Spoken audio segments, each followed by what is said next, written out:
ఇక్కడ విశాఖ ఎంపీగా పోటీ చేయాలనుకున్నారు.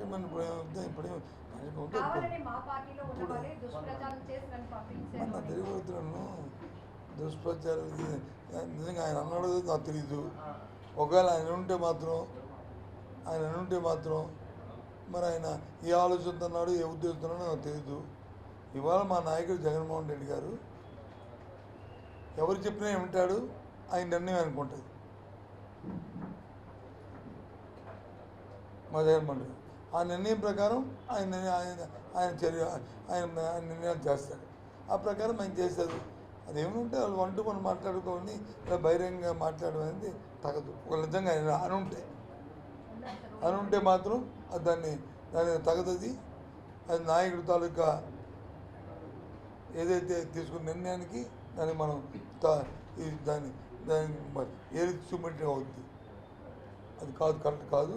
నేనైతే మాత్రం నేను అనుకుంటాను. అంటే మాత్రం అది వెళ్ళి వన్ టు వన్ నాయకుడితో మాట్లాడుకోవాలి. ఇంకో విషయం కూడా అన్నారు, వాల్తేర్ క్లబ్ కూడా అది పూర్తిగా ప్రభుత్వ స్థలం, ప్రభుత్వానికి అప్పగించే బాధ్యత నేను తీసుకుంటానని కూడా ప్రభుత్వ స్థలం వాల్తేర్ క్లబ్ కూడా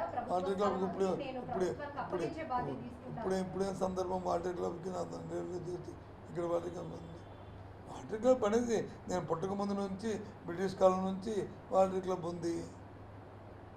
దాన్ని ఏముంది అది అందులోనే వాళ్ళ ముఖ్యమంత్రి గారు తీసుకుని నాకు తెలిసి ఈ ముఖ్యమంత్రి గారు ఉన్నప్పుడు మాత్రం జరగదు.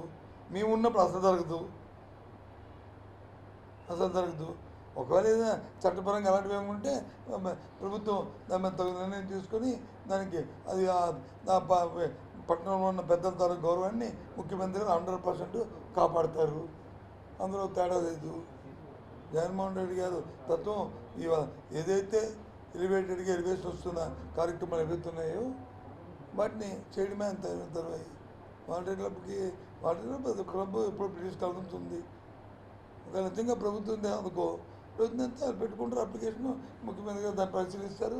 దాన్ని తీసుకొని దానికి ఏదైతే మనం మిగతా క్లబ్స్కి ఏదైతే కార్యక్రమం ఉందో ఆ ప్రకారం దాన్ని చేస్తారు. దానికి ఎంతైతే ఉంది దాన్ని ప్రత్యేకించి భౌతత్వంలో పెట్టి చూడవలసిన అవసరం ఉంది. దానికి మేము కూడా ఉన్నాము. అవునండి పెద్దలదని చెప్పి దగ్గరుండి ఆ కార్యక్రమం ముఖ్యమంత్రిని ఒప్పించి అది చేయిస్తాము, ప్రభుత్వాన్ని ఒప్పించి చేయిస్తాం. దాని గురించి పెద్దగా ఆలోచించి మాట్లాడాల్సిన అవసరం లేదే నాకు తెలిసి. మరి ఆయన ఏ కాంటెస్ట్ అన్నాడు, మీరు ఏ కాంటెస్ట్ ఉన్నారు, మీరు ఏం చెప్తున్నారు నాకే అర్థం.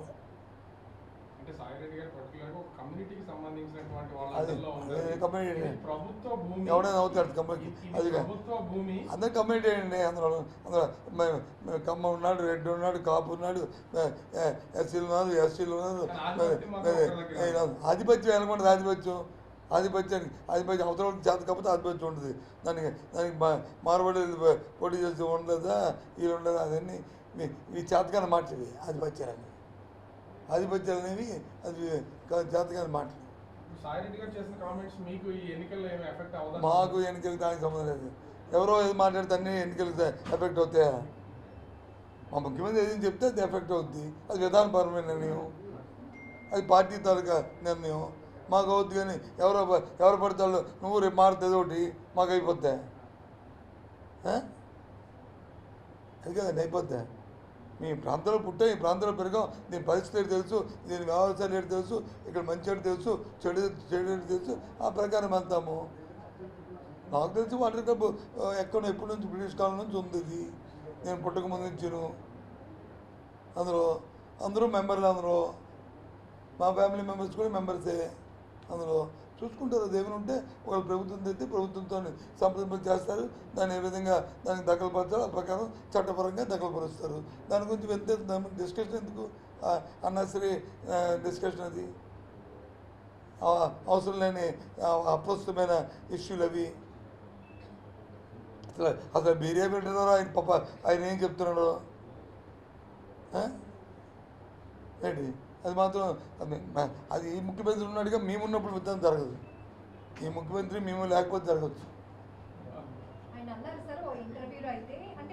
మరి నాకు తెలియదు. మరి ఆయన మీరు పని చేయండి, ఒక ఫోన్ ఇంటర్వ్యూ తీసుకుంటాం. ఇంత మేము విశాఖపట్నం అడుగుతున్నాం సార్, మరి మీరు చిరస్థాయిగా నెల్లూరులో ఉండిపోతున్నారు కదా, మళ్ళీ విశాఖ ఎందుకు మారుతున్నారు సార్, ఇక్కడ ఉందంటున్నారు, మళ్ళీ ఇక్కడికి వచ్చేస్తారు ఇస్తారు. అడగండి తప్పే ఉంది, అడగండి తప్పే ఉంది.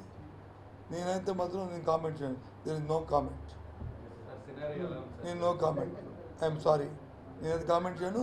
ఆయన అలా అన్న ఉంటారు అనుకోండి, నేను అనుకోను, అని ఉంటారు అనుకోండి, అనుకోను. ఏదో ఎలక్షన్లో ఎలాంటి మీరు కల్పించని చెప్తున్నారేటో, ఏదో అభద్రతా భావాన్ని తేవాలని ప్రయత్నం చేస్తున్నట్టు మీ మీడియా, నా డౌట్. ఎన్ని మీరు అభద్ర భావాలు తెద్దాం అనుకున్నా ఏంటి, ఐఎమ్ దేర్. మా ముఖ్యమంత్రి గారు ఉన్నారు, ఆయన రేపు వచ్చి ఇక్కడ ఉండబోతున్నారు. ఆయన ఈ పట్టణం తోళ్ళకి బాగోలు, ప్రతి ఒక్కరికి ఒక రక్ష, ఒక అండ, ఒక భరోసా. No issue. ఓకే, చెప్పండి.